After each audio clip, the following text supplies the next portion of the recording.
Ito si Kenneth Luber, isang 22 anyos na boksingero na tubong General Trias, Cavite. Matindi ang batang ito mga brad. Si Kenneth Luber ang nasisilip ng mga sports analyst na maaaring totoong sumunod sa yapak ng pambansang kamao Manny Pacquiao. Hawak nito ang rank number 1 sa bantamweight division sa bansang Pilipinas at rank number 7 naman sa buong mundo. At sa oras na i-upload ko ang video ito, si Kenneth Luber ay may malinis na record na 17 wins at 5 lamang dito ang maswerteng nakatawid ng huling round.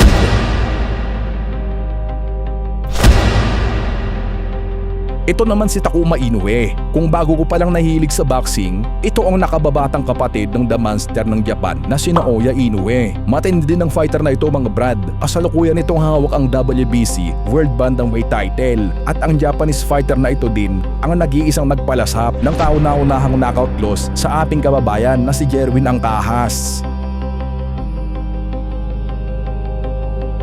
Ang naglalaro ngayon sa isip ko ay kung handa na ba si Kenneth Luber upang sumagupa ng ganitong antas ng madirigma upang magkaroon pa tayo ng idea. Narito at ipapakita ko ang huling mga laban ni Kenneth Luber kung saan pinasok ito ang baluarte ng The Monster, ang bansang Japan. December 15, 2024, ito ang pinaka-importanteng laban sa buong karera ni Kenneth Luber sapagkat ito ang unang tapak nito sa bansang Japan. At ito rin ang unang laban nito sa labas ng bansa. Ito ay kontra sa isang Japanese rising star na si Tuyo de Naruto. May husay din ng Japanese fighter na ito mga brad. Bago ang laban, ito ay may kartadang 8 wins at 2 losses. Kaya naman, hindi ito magiging easy work para sa ating kababayan. Ang laban na ito ay para sa titulong Oriental Pacific Boxing Federation Interim Title. Ang unang laban sa labas ng bansa ay ang pinakamahirap na yugto para sa isang boksingero sapagkat ang pagkakaiba ng klima sa ating bansa ay maaaring magdulot ng pagbabago sa galaw ng isang boksingero. Dagdag pa rito ay ang pressure na dala ng mga taga-suporta ng kalaban. About to begin, ladies and gentlemen. Kenneth Luber in the red corner. He is up against Tulio de Naruto in the blue corner. Black trunks for Tulio. Luber in his trademark blue and green. First round on your way, scheduled for 12. OBPF Bantamweight title on the line. Round number 1. Luber now takes center of the ring, opens up with the jab. Good straight to the face of Tulio. Definitely got his attention. Good opening sequence to para kay Luber, setting up the momentum. Magandang combinations para rin hindi makaset up yung kalaban niya from Japan. Signs of life from Tulio. Goes for a jab. Another jab from Luber.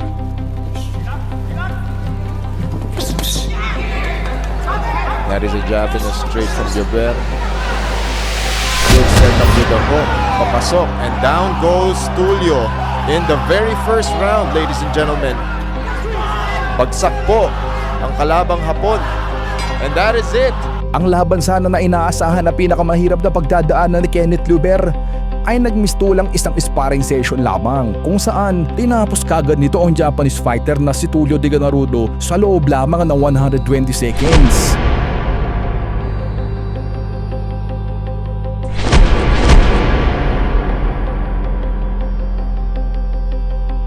3 buwan lamang ang nakalipas ay balik Japan si Kenneth Luber at sa pagkakataong ito ay kontra sa mas biyasang Japanese knockout artist na si Keta Kurihara na may ring record na 19 wins at 8 losses. Sa laban na ito ay nais ipaghiganti ng Japanese fighter na si Keta Kurihara ang kanyang kababayan na si Tulio de Naruto mula sa masalimuot na pagkatalo nito sa ating kababayan na si Kenneth Luber. Isang malaking pagsubok ito para sa ating kababayan sapagkat mataas ang knockout ratio ng Japanese fighter na si Keta Kurihara. Ito ay may knockout ratio na 85%. Ibig sabihin, sa 19 na panalo nito, 16 dito ay tinapos sa pamamagitan ng knockout. Kabilang dito ang ating kababayan na si Froilan Saludar. Sa dalawang to ngayon. Parang sino na lang yung unang bibigay. Kurihara has Froilan against the corner. Saludar goes down. And I guess this is it.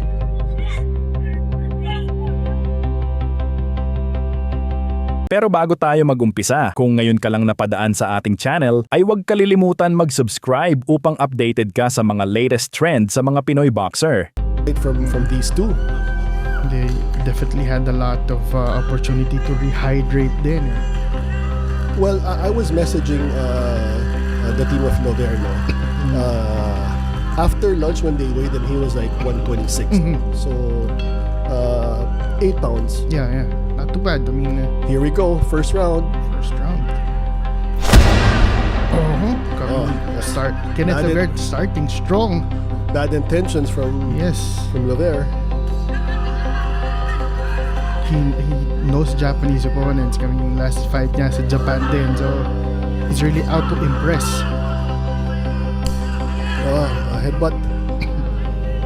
Sa iyong pata. Again, a southpaw against an orthodox. It can happen.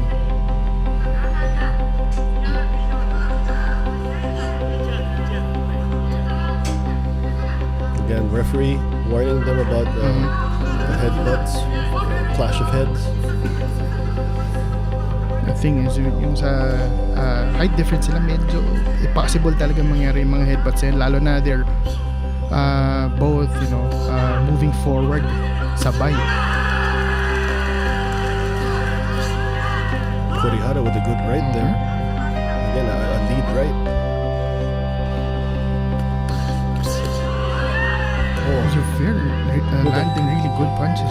Landed with a good left over there. Another one.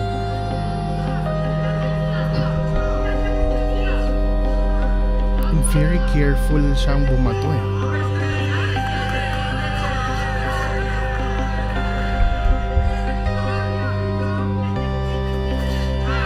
See, this is where Kurihara's veteran, being a veteran comes in. You can see him. He's stalking, but he's slowing down the fight. Yes. He's coming in very, very patient. And itong, in the case of Kenneth Levert naman, he's very relaxed, very patient, very confident dito sa laban ito, which is good. He's using his footwork, his in and out, yung labas-pasok niya. Yes. And he's really throwing his punches. Oh, really wow. punching. Yes, that's a Wow. good left.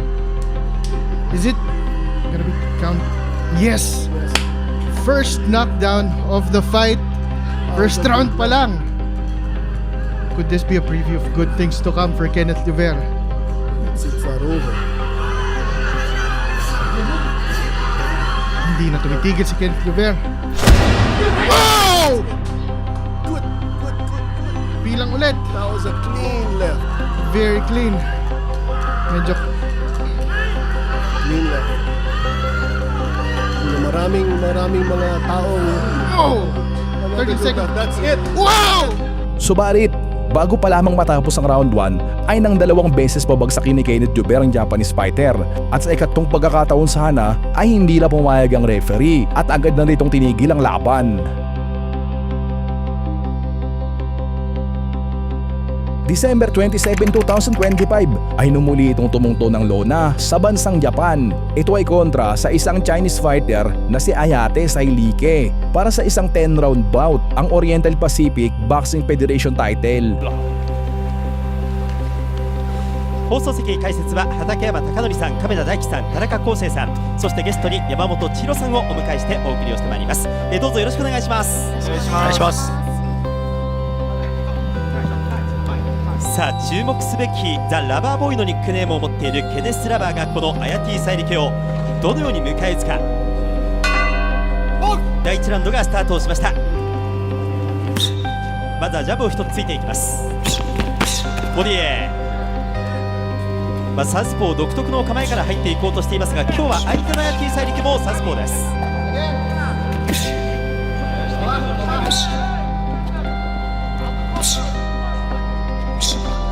ボディ一つ入れていきました。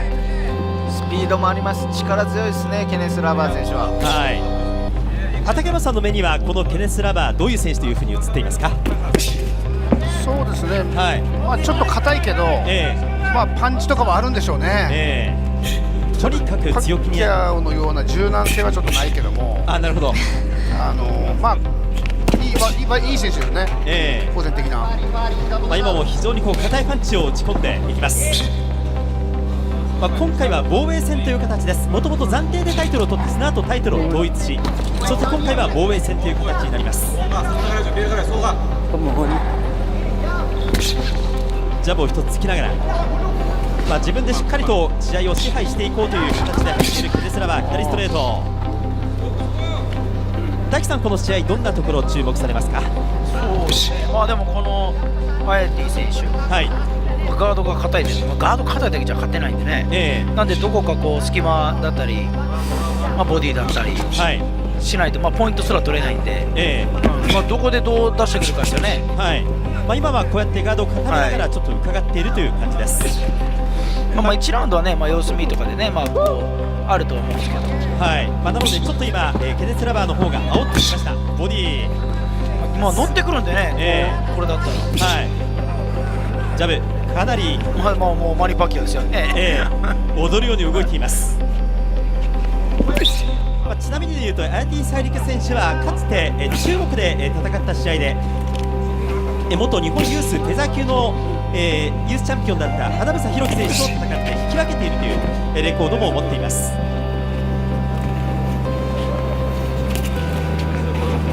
山本さん、ここまでケネスラバー選手、生でご覧になっていかがですか？ようやくモニターで見てた人が目の前で見れたと、すごく花のある選手だなと思ったんですけど、やっぱり一度見ると忘れない選手ですよね。ですね。自信を持って、こうやってね相手を詰めていきます。まだアヤティ・サリクの方がボディちょっと効いたかな。少し動きが止まりました。まだ手出してないですからね。ですね。出せないのか、ちょっと圧が相当これ強いんですかね。ここまで出さないと出さないようにしてるとしか言いようがないですけど、ただ相手がパンチを打ってきて、その攻防がある中でリズムに乗っていくと思うんですけど、本当に相手が手出さなくても関係なくリズムを上げていきますねって。それも頭と出してくるかもしれないですからね。さあ第2ラウンドがスタートをしました。前回の試合はルシアノバルド、アルゼンチンの選手でありましたけれども、左のストレートで一発で目を射抜いて、相手の戦意を喪失させてのノックアウト勝利でした。ボディ一発一つアヤティ・サイリクが返していきました。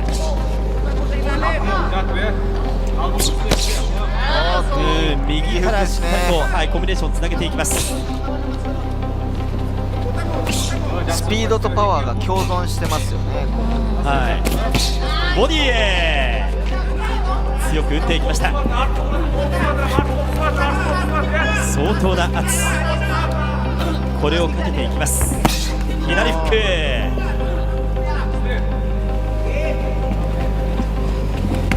ケネスラバー陣営の第1ラウンドの指示ですけれども、攻めろその調子だと、ジャブだ、ボディだ、フックだと、もうとにかく、打てるものは打ちなさいという、そんな感じですね。ボディも打っていきなさいというふうな話をしています。こういうところのジャブもいいですね、ケネスラバー選手は。相手を来させないようにしっかりとジャブを打って、これでも手を出ないですもんね。アヤティ・サリクの方が今中央は取っているんですが、この右のフックが返っています。いやでも本当に動きだったりとかステップがすごくいいっていう、ケネスラバー選手ですけど、パンチ力もありますね、これ大樹さん。ありますね。さあ詰める、ち